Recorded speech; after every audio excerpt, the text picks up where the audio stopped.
Happy New Year! What's up, guys? Dave Van Auken, the one and only. Come on, is it Bunny? Is it Boston Comments? What should I call you? Boston Comments is better because then people can follow the Instagram, so that's better. Okay, there you go. Good. Make sure you do the follow, right? There. We've been working on that at the. I know. Like, there you go. Well, Happy New Year. You had a good New Year? Yes, I did. I had a very low-key New Year. You know, we're trying to get ready for the new MMA year ahead of us. So I know it is. It's gonna be crazy. 2020. I had that year in review show with Felicia Spencer and kind of like thinking of topics and going over stuff. I really thought it was a bigger year than people think. I think 2021 was huge. There were some like really high-end big moments with like Teixeira and Morano and what Dustin did all year. And how about Oliveira? Like there were some really great moments throughout the year. I thought like a very remembrance of a year. I think like 5 years we're gonna look back like, dude, what a great year. Absolutely. I think recency bias tends to get a hold of people too. So they look at the end of the year and forget what we got to witness at the beginning of 2021. Very true. Very true. It was some unbelievable historical moments. So very true. 2021 was a great year for MMA. It was. It was a great year for us here at Fight Bananas. We're gonna have a better year this year now in 2022. We're finally here. There's so many fun things I want to talk to you about. I wanted to, us be very organic and fun and open, but I'm gonna something to kind of like an icebreaker. You know what I mean? Like, you see a pretty girl at the bar and you go, hey, what's your middle name? Something, or what's your favorite song? Something, right? I guess I haven't been trying to date in a while, so I don't know new icebreakers, but I got 5 names for you. Oh my God. And I want to know your opinion. Are they going to fight in the UFC in 2022? You ready? I'm ready. Oh, I'm ready. First thing comes to your head. John Jones. No. Henry Cejudo. Yes. Khabib Nurmagomedov. No, absolutely not. Kayla Harrison. Yes. Nick Diaz. Ah, fuck. My heart says yes because I love him, but I can't. No. So we had 3 no's and 2 yeses. Yes. Okay. I'm confident on Nurmagomedov. I think he is retired. He's doing great as a coach. There's no doubt. I don't think he's going to come back. Especially with to me, kind of this story I can see happening unfold in 2022, especially he fights in 4 weeks or 3 weeks, whatever it is a Makhachev. Like this could be his year. This could be his year. Maybe even capturing the goal. And if he beats Benny, does he fight for the title? Does he go right to Oliveira? I think Dana does what Dana does. So it's hard to predict what's going to happen. Like Conor, obviously, I hate to switch the topic to Conor, but Conor might get a title shot, though we all agree he hasn't quite earned it, in the recency. But he hasn't won one fight in 5 years. How can you give that man a title fight? He's 1-3. He's 1-3. 2. On top of that, he's 1-3. I'm sorry to interrupt. I'm sorry. I apologize, but I'm just going to throw this out there. Why would Oliveira, and I love Oliveira, and I get it, it's the money fight, and I get it, but why would he bring up his name? I'm so bitter about that. I am also Gaethje's the only one that gets it, Dave. I swear to God, you're the only one that gets it. Like that's Gaethje's fight. Why would he say his name? Of course, Dave. He mentioned it because everybody wants the payday, and you're like, I get it, but like, as true MMA fans, it's hard to justify it outside of anything other than pay because it doesn't make any fucking sense other than pay-per-view numbers. Really. And then let me just throw this out here. So and then, man, this is so good. Wow, we're 4 minutes into it. This is so good. Let me try to bring this to middle-class America talk, I guess. And, if you're a teacher and if you make $45,000 a year, I understand if someone says, hey, you might have to sold your soul a little bit. We're going to give you $1 million. Like, I understand that. I'm like, shoot, that would help my family. I would do it. I'll be honest. Like, I would do that if it's that 45,000 to $1 million. But like, let me go back to Oliveira. Oliveira just fought Dustin Poirier in a main event of a huge pay-per-view. He got paid. Last pay-per-view of the year. Yeah, like he got paid. I don't know exactly what he got. $500K, $350,000. He got paid. Not enough. He beat Michael Chandler earlier in the year to get a big payday. And now if he's the champion, which is a stud, by the way, he just beat Chandler, just beat Poirier. If he fights Gaethje, that's a big freaking fight. That's a big fight. Absolutely. My point is, I don't like if I was a teacher and I was making $700,000 a year and they said, "Hey, Dave, sell your soul. You're going to go to the rival school for $1 million." I go, "No, thank you. I'm good with my 700 pay." Yeah, so, right. That's my point. Like, Oliver, shut your damn mouth about Conor, right?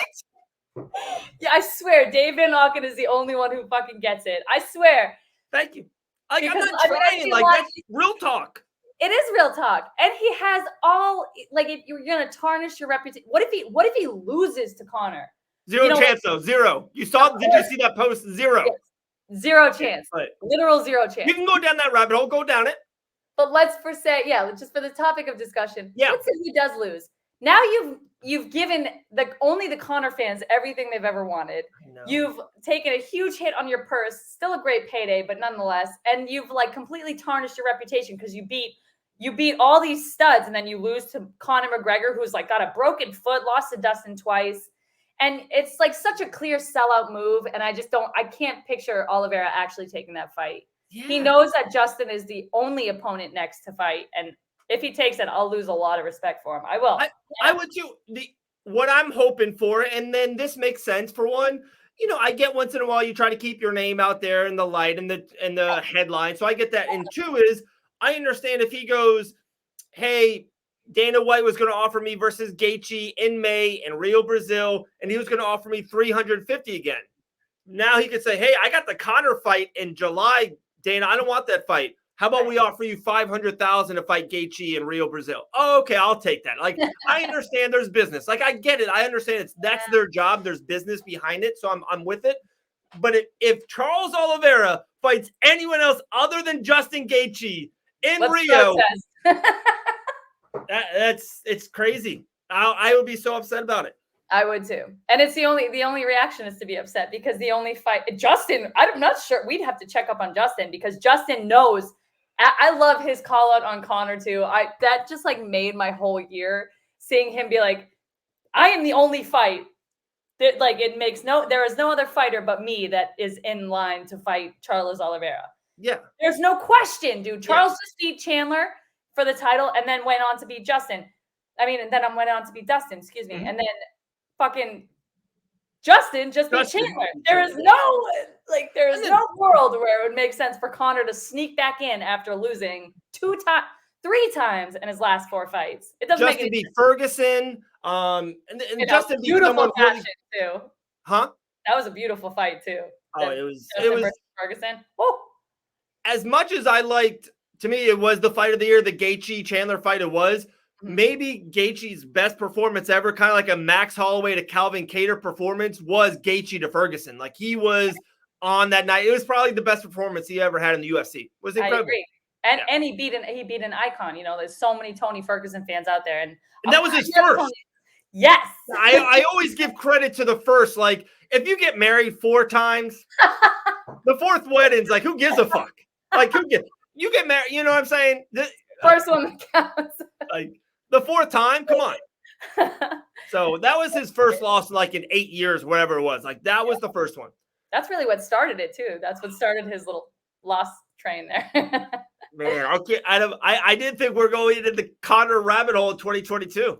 I feel like I brought him up, and I didn't want to, but it happened. I know. He's in my bold predictions. We're gonna go later on Conor, and you might like my bold prediction about him. But okay, I got more fun, great conversation starters, how they say in the game. Here, Who is, and I have one. I have a good answer for this, but I love yours. I want your thoughts, your take. Okay. Who's a dark horse champion in 2022? Chris Curtis.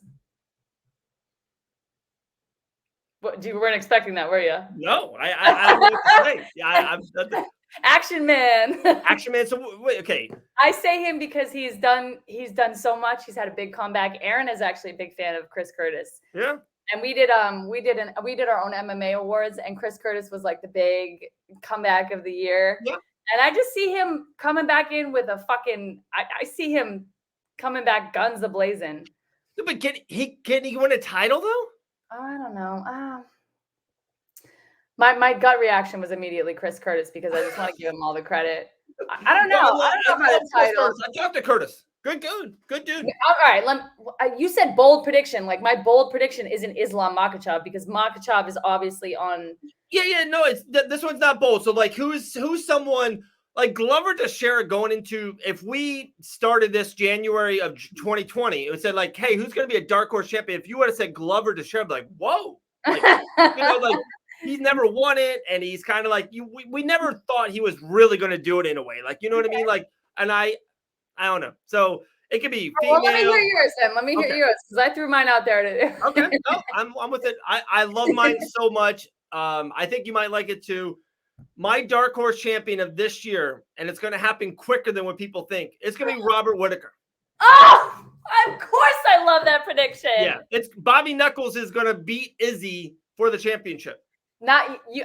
There's not many people who agree with that, and most people will laugh at you if you even mention the fact that Whittaker will get the rematch against Izzy. But I think Bobby he's a new fighter, dude. From his last fight with Izzy, he's a completely new fighter, and he's fucking hungry, man. I can totally see that, and I can also see it happening fast. If they fight, what they say in February? I think it's Feb. I think they're set for Feb. The first time they fought, Bobby, I felt like he, I can't even put the names to it. It was Yoel and Rockhold and all this stuff. Like he fought like 4 times, like in that 16-month range, and Izzy was the end of it. Like I felt like he was super busy. Yeah. And then also too, like that fight went 7-8 minutes. Yeah. Whittaker was winning that fight 5 or 6 of it and got caught. Like he got caught. And Izzy is an unbelievable champion, an unbelievable striker, and he caught Whittaker. So I think Whittaker is such a bigger live underdog and a live dog than to Izzy than what anyone really believes. I like Whittaker to win. I like Whittaker for the sport too. I think he's not only more than deserves it, he's earned it. Everybody loves Whittaker. I know that casuals love Izzy too. Izzy's a great champion. Don't get me wrong. He is. But this would be a huge quote upset. You know what I mean? Unquote. But I think I don't even know if that's a bold prediction. It might be bold to the others, but if you know MMA, that's not as bold as you think it is. But it is a great prediction. One I am 1,000% on board with. Okay, right. We're like brother and sister right now. We're peanut butter and jelly right now. All right, this is 2 fun ones. Okay. What is something you have to see this year in MMA? Oh shit. I have to see Sean versus a ranked opponent, my dude. I know I don't love Sean, you know that, but I got to see Sean face someone worthy. And I really put all my eggs in that basket with Pavia, and I shouldn't have. I did the same thing with fucking Almeida just because that's how much I hate Sean O'Malley. I know. I did too. You know, I picked Pavia to win too. It was afterwards, and I don't know. I think it was. That would hurt so bad. Trying to think for that who it. I got asked this on a live. They asked me about O'Malley. Yeah. And my thing with O'Malley is this, and I think this is very accurate. This isn't, I'm not giving him his flowers, but I'm not putting shade on him either. I think this is very accurate. He's a brilliant striker. He is a really, really high-end striker. Yeah. So I think O'Malley's going to win 50 or 75% of these top 10 fights. But anytime he fights a legitimate grappler or someone who's got a very smart team or a great game plan, I think he's going to get smashed. So I think in these next fights, he's going to win one, lose one, win, lose one, win one, lose. I just think he's going like that. I don't think O'Malley does not have a 4-fight win streak in him now. Like starting now, there's no way he's winning 4 fights in a row. I agree. I couldn't agree more, actually. Okay. There was someone else, and I feel bad. I forget his name. He was just on the last card, but I want to see him fight Sean O'Malley so bad. He just won. The kid with the mullet. What's his name? I forget the bantamweight with the mullet. Oh my God, I forgot his name. I have to see them fight because he's a power horse. And I think that would be a case of precision versus, let me see if I can find his name real quick. Oh, you're doing it? Okay. Yeah. Okay. Precision versus power. And I think that kid would really fucking forget his name because you put me on the spot. Okay. No, hit that. This is the must see though. I swear to God, this is the must see. Okay. Yeah. Just keep going while I fucking find my must see thing in 2022. I talked about Ricky Simon. Oh yeah, Simone. Ricky Simone. Yeah. Oh, come on. Simone's been wanting that fight. Tell me that wouldn't be. I'm sorry that I didn't know his name. I was put on the spot. But tell me Ricky Simone and Sean O'Malley wouldn't be a great fucking fight. Tell me that wouldn't be a good fight. Simone smashes him too. He smashes him.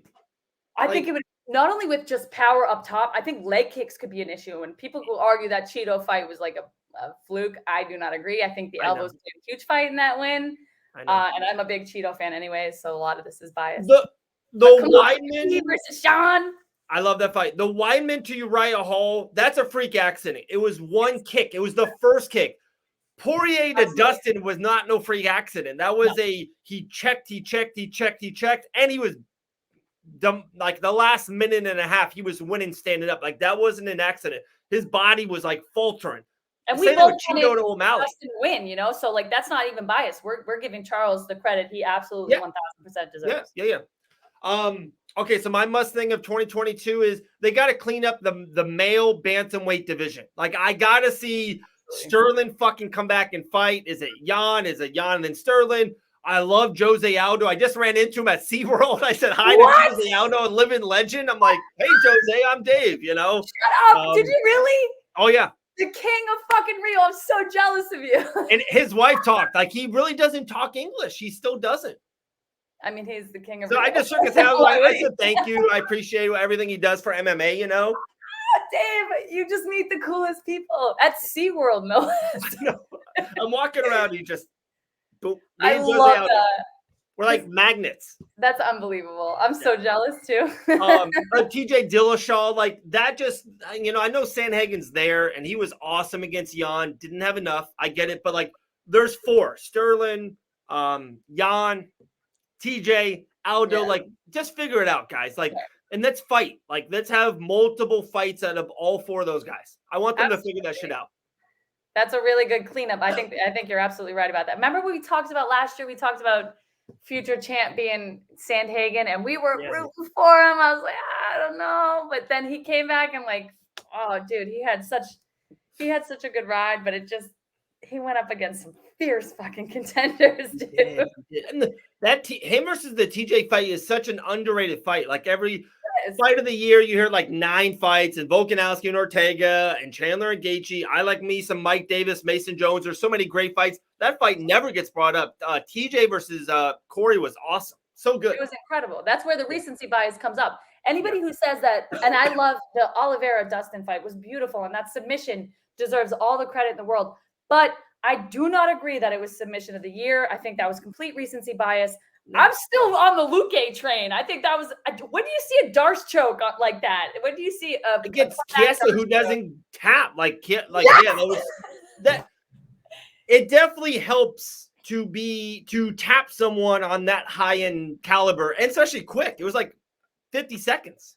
It was like before. If you turned your head, you would have missed it. Yeah. Okay. So that's good. I like that. Now the opposite of that question. What's something you do not want to see this year in MMA? I don't want to see Diaz Conor 3, right? 3. I don't want to see Conor Diaz 3, and I honestly don't want to see this whispers of Conor Dustin 4, which would make no fucking sense to me. And I hate that I keep bringing up Conor McGregor, but I can't help it. Are you a Conor McGregor? No. Are you Boston comments? No. If you want to hear about Conor McGregor, just go right there to Boston comments. Stop. They're gonna get confused. No, but there are whispers. I don't know if you read any of the forums, but like online, there are whispers of Conor Poirier 4, which would make no sense. Let's just say again in this crazy realm that we venture into. Let's say Conor wins. Then they're 2-2. What are we gonna have, a 5th fucking fight when they're already like at the end of their career? Yes. No, Boston. If they go 4 and if Conor wins, I need a 5. I need a 5. Someone has to win. It has to be an odd number. They should stay. I don't want to. 3's enough. 3 is plenty. And then we can just put that baby to bed. I want to see Poirier. I do want to see Poirier and Nate. Like, I'm cool with that. Let him run. Let him box. See, I'm cool with that. I am too, because it's the fight we always wanted and almost happened, but never happened. They get canceled and never happened. And I feel like we all wanted to see this huge rivalry between at 170. I don't know. I don't know how it would end though. I would need a vacation after that fight, no matter who won, because I love them both so much. I think Dustin at 170 would box. I think he would just be so thick and so strong to Nate. That's his natural weight. He walks around at that weight. Like people underestimate. That's another thing. People don't give him enough credit for cutting. He cuts very, he's very calculated in the way that he cuts because people forget that he walks around closer to 170, 175. People don't realize that. 185. 185. You're correct. Yeah, 185. Correct. And that's one thing that I think John Anik brought up, and a couple of guys inside MMA were like, dude, this is the third time Dustin cut this year. He goes, there's just something about it. Also cutting for 5-round fights. It's like, it's a lot. It's just your body. It's like you need 10 months instead of 4. But he does it, and he doesn't go out like, I'm trying to be politically correct. He doesn't go out like a wuss, like a pusher. He goes out like a man. You know what I mean? Like he goes against these fierce contenders. Dustin is not someone like I simp over. I just give credit exactly where it's due, and he is cut for so long. Let's see what he can do at this bigger weight. Okay. But you know what the thing must see? Can we go back to that? Must see would be, and Dana's never going to give it to us, which I don't fucking understand. Must see is Tony versus who was I thinking about? Tony versus oh my god, Nick. Tony versus Nate. Excuse me, Tony versus Nate is a fight. Yeah, I'm in that. Yeah. Come on, they're two older guys. Like Tony's on a losing streak, but still has a lot of fire. Nate is just Nate. So come on, that would be the fight to make. He's got one fight left on his contract. Come on. I'm so in agreement. The whole BMF title, like they could kind of, you don't even have to put a title on it. Like I'm okay with Cowboy versus Nick and Nate versus Tony. You know, like I'm Bisping versus Rock. Like I'm okay with that. Like if they do each other, but like I know that I saw that you commented on it. For them to do Cowboy versus Patty is like fucking mind blowing. Like I don't understand why you do a young lion versus an old lion. Just keep these great guys. Like, dude, we grew up on Cowboy and Dustin and Nate's and Cejudo, like whatever, like a Mighty Mouse. Like let the older guys fight the older guys. Like that's awesome. I'm in for that. I love it. Also, where do they get off putting Patty against someone like Cerrone, who's like you said, we grew up with Cerrone, and Cerrone, if you watched his beginning of his career, was a savage. I think he has the second most submissions in the UFC. Dude, he's the cowboy. He's the cowboy. If you're new to the sport, you've only seen him lose, but you need to go back and watch the beginning of his career. He's fighting because he loves fighting, so he's at the end of his career now. But if you watched him in his prime, you would pick Cerrone every time too. And the fact that that the two of them have even been brought up in a fight, Patty versus fucking Cerrone. First of all, Patty has not earned a fight against someone as legendary as Cerrone. And second of all, Cerrone does not deserve to be put up against a fucking up and coming, like young and hungry prospect. It doesn't make any fucking sense. Put prospects against other maybe up and coming prospects. And I know people have issues with prospects going against prospects because it throws shade on one versus, it might dead stop the other, but there's different levels. Like everyone knows that there's an Islam, right? Everyone knows there's that. And then there's another prospect in the same division that's like, could be a top 15 guy. And you never know, they could 4 years from now become a Charles Oliveira, but like, you don't have to put like, you don't have to, they do that. When they did with like even Miranda Maverick and Macy, it's like, why put both 24-year-old girls who do that like against each other? Especially because Maverick won that fight. You can't. Yeah, that's another story. Sorry. I know, we don't need to get into that, but Maverick won that fight. You ready for my do not want to see in 2022? Yes, let me hear it. So I was thinking about it. I went back and, whoa, what are you drinking? Just water. Is that so lame? I know.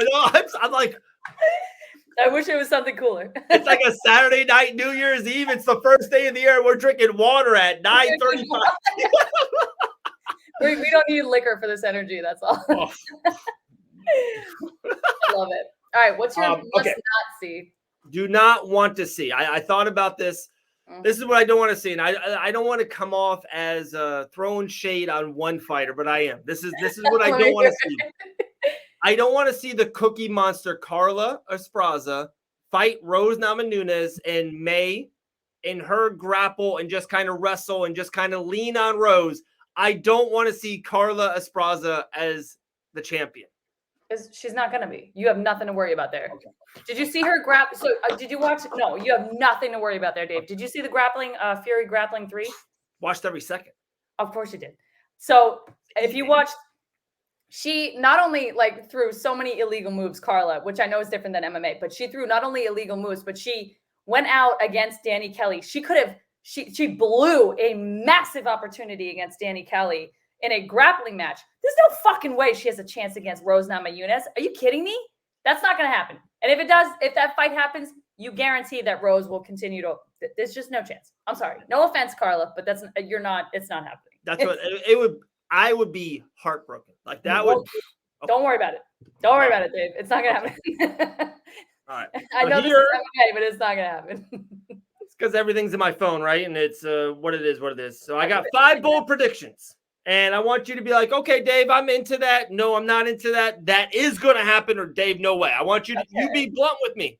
Okay. I'm with it. All right. My first bold prediction. I have Jorge Masvidal winning a fight this year in the UFC as an underdog. Okay. No, I'm with it. Okay. You know why? Because I've rooted for Masvidal his last 2 fights. I've been team Masvidal. And it didn't really work out. It hasn't. So he's ready for this one. He's gonna have my back this time. Like he's gonna fight like a Bilal Muhammad, a Gilbert Burns, and he'll be the underdog. He will be the betting underdog, and he's gonna get a W. He's gonna be the underdog because he hasn't gotten it done against Usman. That's why he's gonna be the underdog. Right. People have not completely given him credit for the way he fights. He has just gotten caught by arguably one of the best welterweights of all time. Just so you know. So that is nothing to hang your head on. I'm about it. Jorge Masvidal will come out as an underdog. 1 for 1. Okay. Number 2, bold prediction of 2022. Oh my God. Khamzat Chimaev will not win a title in 2022. You hand selected this bold prediction for me because I'm not yet on the Chimaev hype train. So I honestly, okay, you ready for that? I promise you know me, we're like peanut butter and jelly. I did not know this. I really didn't. Oh, okay. I'm not there yet. I mean I can't disrespect him, but I'm not on it yet. We've seen him fight. I'm not on it yet. I don't think he's got hype. I do not see him being a champion in 2022. I think it's going to take a little bit longer than that. Okay, this is so good. Are you okay for if I go on like a 2-minute tirade for a second? Please, I love it. Please. Okay. So I really didn't know we were going with this, and I really didn't know that you were not into the Chimaev thing. Like I really didn't. This is really organic. So let me just go with this. So I think myself personally, like I've been through a lot in life. Like I've been through, a lot highs, lows, death, taxes, love, heartbreak, kids, twins. I've been through a lot. Like I've seen a lot, right? And I've seen a lot of fights. I remember watching the Forrest Griffin Bonner fight live in one of those really small TVs in a kitchen, like when that was cool to do, like a microwave TV. I remember chucking. Okay. So like a lot of things, like I get, like even when Conor was on the way up, like I'm like I get it, like I get it. When people say Amanda this, or I'm like, okay, I get it. Heavyweights, when Francis was doing his thing, and even when he was losing, I'm like, dude, Francis is going to be a champion one day. Like, I get it. I see it. Like, I feel like I'm like there with the. You're Yeah. I do not fucking understand Khamzat Chimaev. I don't get it. Like, I'm not trying to like play clout or chase or flower. Like, I don't know all those cool buzzwords the kids are saying nowadays. Like, every Chael Sonnen talks about Khamzat Chimaev literally daily on his podcast, and I don't understand why. Like, I just don't get it. He's fought 3 unranked opponents. I love you for this. Like, am I wrong? I don't get Chimaev. I don't get it. I feel so alone in I feel like I'm the only one not riding this hype train because I'm like, who have we seen him fight yet? Why are you all so on top of him? I've never been more proud of you, Dave. Like, you just are the realest, and you say how you're feeling regardless. And I just really respect that. I also don't fully get it. And I think whether no matter how you and I feel about him, it puts all this hype puts so much pressure on Chimaev now. So now either he's going to absolutely fail or absolutely succeed. There is no wiggle room. So we've all set our expectations. Yeah. And I'm just so proud of you for that. Like, really, remember when he did like the whole COVID thing? Like that was huge, I'll and the whole smash everybody. retirement and him not fight. It was just like, how many canceled fights? 3, dude. 3. He did not. Leon Edwards had that was his. If he would have defeated Chimaev, Leon would have got the title shot probably already. And poor Leon. Rest in peace. Poor Leon. But, so that was like he is the. I get so much. I understand why people conceal mouth. Like I get so much of it. Casey O'Neill, I'm like, dude, she slaughters. She stops people in the second round. No one. She's 23 years old. She's a badass. Like I get it. I don't get Chimaev. I'm so with you, and I'm your tirade was like I wish you would keep going. I'm in the car driving, and this is the shit that goes through my head. Like this is the thing. All right. So we're 2 for 2. We're with my bold prediction. This all night. Number 3. Okay. The UFC light heavyweight champion Glover Teixeira will retain his championship throughout the whole calendar year. He will retain his championship all of 2022.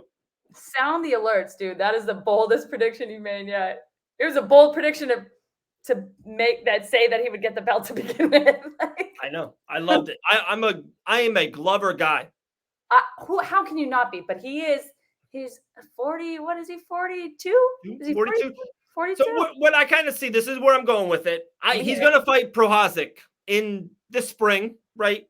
May, April, somewhere in there. So he's going to fight Prohazic.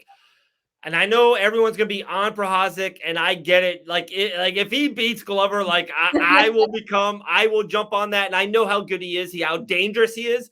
But I do see a lot of Jan Blachowicz on him, like a big, huge striker, kind of young, a little raw, like a little not inactive too. Inactive, yeah, little inactive. I think Glover can just outbrain him and grapple him and get him down there. And if he gets Prohazic on the ground, he's going to submit him. Like he's going to submit him. Fuck yes, dude.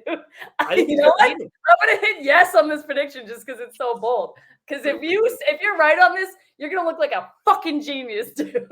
Are we recording this? Is this on? I like it though. There are a lot of light heavyweight contenders, which makes me a little nervous. But he had Jan, and nobody expected that shit. So yeah. And what next would be Rakic? Like, hey, easy. Don't sleep on Rakic. Don't sleep on him because he's got a fight coming up, and that'll tell us a lot. Okay, Alexander Rakic. Okay, I like him, but I also like Glover, and I love that bold prediction. I'm 3 for 3. Let's go. Glover retains, Masvidal underdog, and Chimaev doesn't win the title. So 3 for 3. I got 2 left. Let's hear it. My 4th bold prediction is we will have in 2022 a new female world champion. Oh, it just plain like that? Yeah. Like you're leaving it open to the gods there. Yeah, open. Maybe Carla DeRose, maybe Amanda Nunes defeats Pena again in the rematch to get it back. King Casey O'Neill just keeps on winning fucking fights. She wins the title in December. I think there will be a new female world champion. I agree with that because I think Casey. If you were to tell me Casey, if this were the bold prediction, Casey wins is a new world title, I'd say Casey all the way. So I'm with this one. I'm not just pleasing you either, Dave. I swear to God, you just happen to make predictions that I'm really on board with. Dude, I got artwork for these. You can't make these up. I got artwork. This takes time, folks. I'm all for it. I also like new champions. I like when things switch hands. So I'm all for that one too. Me too. And the 5th one, I know I got you. The 5th one, I know I got you. This is a Boston Comments. Follow her on Instagram. This is a special right here because she wants to talk about him all night long. The notorious Conor McGregor will not will not win a UFC fight this calendar year. I thought you said you were doing bold predictions. What? This is not a bold. I'm sorry. I love you, but this is not a bold prediction. That's an easy one? For shit not going to win another fucking fight. He's going to go like 1 for 5, 1 for 6. Because Dana's going to keep feeding him fights because he's a money guy. But he has passed his prime. He's past his prime. He's no longer a good fighter. He broke his fucking leg, dude. Yeah. Okay. So if I was Dana White, like, hear me out. And it was so funny. Like, I don't know if you saw Felicia Spencer put it on her personal Instagram, and I'm going to release this video. It's awesome. So we talk about this, and we talk about who Conor's going to fight next in 2022. And Felicia threw out, she's like, dude, like, I would love to see Conor versus Wonderboy Thompson. Like, something different. No one's ever talked about that fight. No one's. Ooh. Wait, Felicia brought that up? Felicia Spencer. Yo, shout out to Felicia Spencer for fuck yeah, Felicia. That's a fucking matchup nobody would think of that Ever. makes so much sense. 2 karate motherfuckers going up against each other. Come on. Yeah, no grapple. It's like a kickboxing fight. That would be fun. And they're both on. Excuse me, respect, because I love Wonderboy far more than I love Conor McGregor. Shout out to Wonderboy, but that he is on the decline a little bit. So that would be another fight, like Battle of the Vets. Like, let's fucking see it, dude. Come on. So, like, my point is, if I was Dana, like, wouldn't you think, like, hey, we need to give Conor Dan Hooker, or we need to give Conor No, not Dan Hooker. No, I'm a big Hooker fan. No, but you know what I mean? Like, Dana White, you would think Dana White would be like, RDA. Like, hey, RDA, you're going to fight Conor, a big main event. We're going to sell it out. Like, if he gives him Oliveira is going to toast him. He's going to bring him to Grapple in City, population 1, and submit him within 7 minutes. First round. Like, I think first round. I think. Why would Dana do that? Because money. But, like, that would be one of those things where everyone would buy the pay-per-view, and then everyone will talk shit after because it ended so quick. And it would be like, there you go. You literally just get 2 paydays. Huh? Like, if you get 2 paydays, like, let him fight RDA, you get money if he wins that, and then he fights Oliveira and then gets money again. I love the air quotes on if he wins that. Most of the people that will listen or watch it will literally listen to it, and I'm air quoting my fucking statements right now on audio podcasts. That's how great of a podcaster I am in 2022. Yeah, but I heard the air quotes through the podcast because he's not going to win, and I that was probably your least bold prediction because Conor's just not going. No offense, but he's just not going to win. And but seeing him go against, people forget that he is older. Like, I don't know why people think he's this like young, hungry Conor McGregor. He's gone. That guy's gone, dude. He's left the building. Have you seen him lately too? He looks like he's juicing. I don't know what he's up to, but he's looking the juicy juice. I call juicy juice all day. I'm perfectly fine making that accusation. What? Nobody gets that thick with a broken leg, dude. Come on. He looks like the Incredible Hulk and his body's turning green. He certainly does. He's green. And I want USADA to come to his doorstep and be like, what's going on here? I know. USADA can't find him because he's on a boat somewhere in the Mediterranean or something. Which is great. So why do you keep feeding his pockets? He doesn't need any more money. Let's give the fighters who are like working their asses off and talented. Let's give them the payday. Let's give Charles Oliveira. Pay Luque. Yes. Pay Luque. Pay Luque. Pay Luque. We should make a shirt. Pay Luque. I'm writing it down. I'm making a shirt that says Pay Luque. He is so slept on. He is so slept on for no fucking reason at all. Dave, I feel like you hand selected this podcast for me, and I really appreciate it. I know. Because you brought up Luque, you brought up Casey O'Neill. Casey O'Neill, Pay Luque, Whitaker's the new champion. You know, Khabib's not fighting again. Glover Teixeira's the champion. We kind of nailed it. We kind of did it. Do you have anything? Okay, 2022. Throw me something. Okay, what's a Boston bold comment prediction? Like, what's a something I'm like, okay. Oh no, I'm on the spot here. Does Amanda get her title back? That's a great question, and I think she will. And I'm not just saying that because I completely underestimated Pena, and all the credit goes to her. We all did. Of course we did, because who expected she called almost like shot for shot that fight. She looked at DC after she got the sub and she was like, I told you. And it was like, dude, I can't even be mad at that. But I think Amanda's good at seeing the flaws in her game. And I think Amanda will come back and realize what she did wrong. She's a new mom too. Like nobody, she was a new mom. I feel like she just had a lot going on. I'm not really sure, but I think Amanda could easily get her title back. And that's such a tough question, dude. It really is. The first disagreement, I think Pena beats her again. I love it though. See, that's what I love. I think she beats her again. I love it. Like, I don't think people understand that. Like, I don't want to get on a soapbox. Fighting, being a mixed martial artist, being a professional mixed martial artist is maybe one of the hardest jobs in the world. And these aren't just people that are borderline regional, about to be in the UFC. These are the highest of the highs. Like they are the world champions for the greatest sports fighting organization in the world.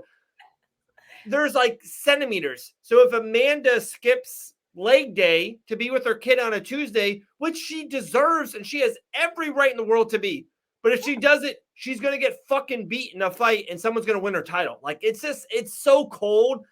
But that's the game. Like that's the game. And I just think Amanda's done so much. I really do think she's the greatest female fighter in the history of the sport. I'm that high on her. I think her time's over. I think her time at the top is over. I mean, and you can't really argue that she had a good run. You can't, and she held it for a long time, and she's been in different weight classes. I had a question as soon as you were talking. Do you ever see? Might be a ridiculous question. Could you ever sniff out a Shevchenko Amanda rematch? Do you think that's like gone? Do you think that's lost, dead and gone? Or do you ever see that being like one of those Robbie Lawler, Nick Diaz 18 years later sort of deals? Like a couple of things. Like, so, okay. Great question. Keep it coming all night. Dana White wasn't intrigued with that. So that's kind of like the buck stops there. If Dana's doesn't want to see it. And like I have some ears in that beautiful gym down there at Coconut Creek. And everything I hear is that Amanda doesn't want that fight. She thinks she knows she's beaten her twice. And it's so like legendary and kind of immortal. Why open that door in that Pandora's box? And the last thing I'll say to that is they know Valentina's up better. She is exponentially leaps and bounds better from a year ago, 2 years ago, 3 years, 4 years ago. And I think they know they beat her not once, but twice at the right time. And they don't want to open that door again. So anyone who I've heard of in favor of an Amanda Shevchenko rematch, I want to be like, well, it's very similar to the whole Conor Dustin situation. Like, Dustin has beaten Conor. Like, why bring up that whole people, it's kind of similar in ways, but it's also not. And I came up with another question as soon as we were talking. I got a question with Valentina. Okay. You ready? Go ahead. No, I want to hear it. I think it's unbelievable that people keep on, hey, how about Valentina versus Amanda? Valentina moves up 10 pounds versus Amanda, be an iconic match. Why does no one bring up Rose Namajunas gaining 10 pounds, coming up and fighting Valentina Shevchenko? Why is that not even talked about? Do you think because Rose is tiny? Do you think has she ever thought? Tiny. She's tiny. But do you think she could you ever see her moving up that much to fight someone like Valentina? I love Rose, big Rose fan. I did root for Wiley in the rematch just because I think like we need to see more Chinese MMA fighters. I think it's cool that we're incorporating like a more diverse set of champions. But I am a Rose fan. Who can root against Rose? You can't. But she is tiny. She is tiny. Like she's powerful, but she's tiny. So could you ever see her moving up organically with enough stamina to really hold that weight? Probably not. It's hard, but probably not. But stylistically, it would be so beautiful, though. If Rose fought Valentina at her weight, at Valentina's weight, and beat her, shut up. Yeah. Like the Beatles, Michael Jordan, Tiger Woods, Rose Namajunas. Yes. Like, that would be in the history books. and she'd have nothing to lose. Nothing to lose. She's supposed to lose to the greatest flyweight fighter in the history of the female sport. You know, like that's true. It really is a win-win. It's a win-win for her either way. You know, Yeah. it really is. And I think people would love that because there are so many Shevchenko fans, and they're more often than not so many Rose Namajunas fans. I am bummed. I really wanted to see Rose Namajunas versus Danny Kelly in the Fury 3 grappling match. She pulled out because of COVID, and we ended up getting Carla, who you said, you were like, bold prediction, maybe Carla. After watching Carla in that grappling match, like that said everything I needed to know. But I wanted to see Danny Kelly grapple Rose Namajunas. How cool would that have been, dude? I think they will. Such an iconic moment for women's jiu-jitsu all around. Like that would have been so dope. But we did not. Who did you have if Rose and Danny went? Danny Kelly. Me too. Danny Kelly is the future of jiu-jitsu. She is like the face of women's jiu-jitsu. And who doesn't fucking love Danny Kelly? She's a savage. And it's so cool. Like I'm not trying to go there, but like she was on the show 2 years ago before it was cool to talk to Danny Kelly. Wait, what? Oh yeah. You gotta send me that link. I'm gonna pass that around like the flu. Dude. Oh yeah. It was 2020. So she wasn't. See, I don't get the trends because I was a big Danny Kelly fan long before that. Like dude, 2017 she was a badass. But people didn't really know who she was. I feel like only recently people have been recognizing. I know now she's on fire. Fury's been doing a better job promoting, which I think we talked about our last podcast. Like Bellator and like PFL and LFA need to do a better job promoting because if we're watching a Fury grappling match, if everybody's watching a Fury grappling match, yeah, then you got to be doing better at your promotions too. And Jillian was on it at the beginning. What I meant to ask you about Jillian because she just won that. She won there too. Yeah. She five wins in a row. We're My question to you, Dave. Yeah. Why is Jillian still opening up prelims? How is she not only on a main card, but how is she not somewhere like close to the co-main event? Can you explain that to me? I can. She is Jillian Savage Robertson is the most underrated, undervalued UFC fighter in the game. Underpromoted. Just like it's mind-blowing. Who has the most finishes in the female history? Most submission wins in female history? Like, so why is she still opening up the preliminary? Which, no respect, we love the prelims here. Watch the damn prelims. That's my hashtag. But why is she still opening up the preliminary card? Especially, she was on the biggest fucking card of the goddamn year, closing out the UFC pay-per-view year of 2021. Not only did she get the submission, but she pushed harder through two fucking massive, like Bilal Leon level eye pokes, and she got the submission. Why did she not get a bonus? I want to know why she didn't get her bonus that night. No bonus, no speech afterward. Did they talk to her afterwards? I'm flabbergasted. I'm happy to ask you that question because I don't understand where that. I don't get it. I'm literally speechless. I don't know how she didn't get a bonus, but I'm especially blown away that she hasn't been like where is she? Why is she not like on every fucking UFC page right now? Yeah, I really don't. There's I've been saying this for 18 months. Like I've been saying it, and then why would the UFC? I think Jillian won 3 out of 4 or 4 out of 5, or I think it was 3 out of 4. One of those losses was to Macy Barber. Why are they fighting? And then she won 2 out of 3 after that, and then it was her versus Miranda Maverick. Like, why is that not the championship match in 2024? I don't know. Like, there's so many. I'm not trying to go. There's a lot of mediocre, on the outs, going to momism fighters in the flyweight division. Why are they putting savages together? Keep them apart. Get that.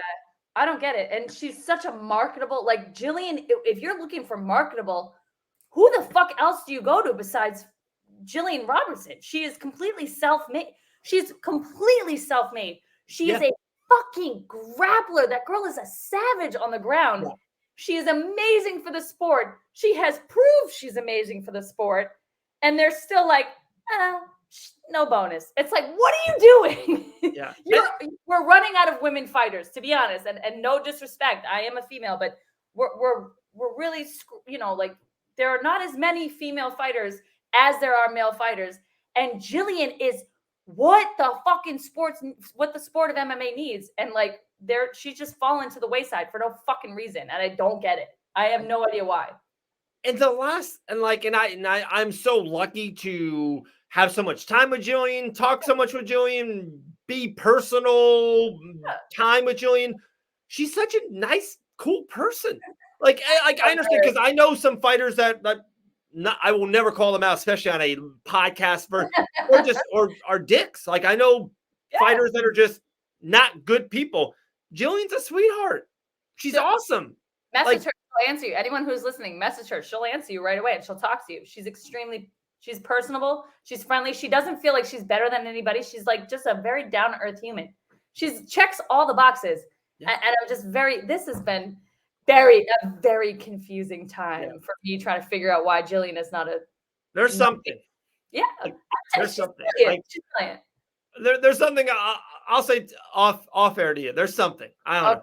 I have a theory. We'll talk about it off air. I have a theory. He's got a theory. We'll talk off air. That was great. I feel really good about this. 52 minutes of pure gold. You have anything else? You have any other questions? I'm good. No, I really am grateful for every chance I get to talk to you, especially on air, because I think it's the best. You've got a great passion for the sport, and your takes are not only do they align with mine, but I love them. And I try not to. Sometimes it's great to be opposites, because then we can debate and go back and forth. But we were peanut butter and jelly today. But let me just say this real quick. It was like 6 weeks ago, the last time you came on, maybe less, 5 weeks ago. It's awesome. I love it because I know that you have it, but you have such a connectability to the people and to at least to the Fight Bananas people and the family and the Dallas. It was awesome. Like, I don't know. So I'm so happy to have you back. Like, I'm like, last time I said, I was like, but we're doing this more often. We're doing it. So I feel good already. First day of the year. Yes. Boom. I know, right? Thank you for this opportunity. I'm always filled with gratitude. Thank you, Dave. Thank you. And Fight Bananas. Dave Van Auken and Fight Bananas. What more could you ask for on the first day of New Year's? 2022 Boston. Comments, go follow her. She will talk to you about Conor McGregor all the time. Jillian Savage Robertson, stud. Dave Van Auken. We are out.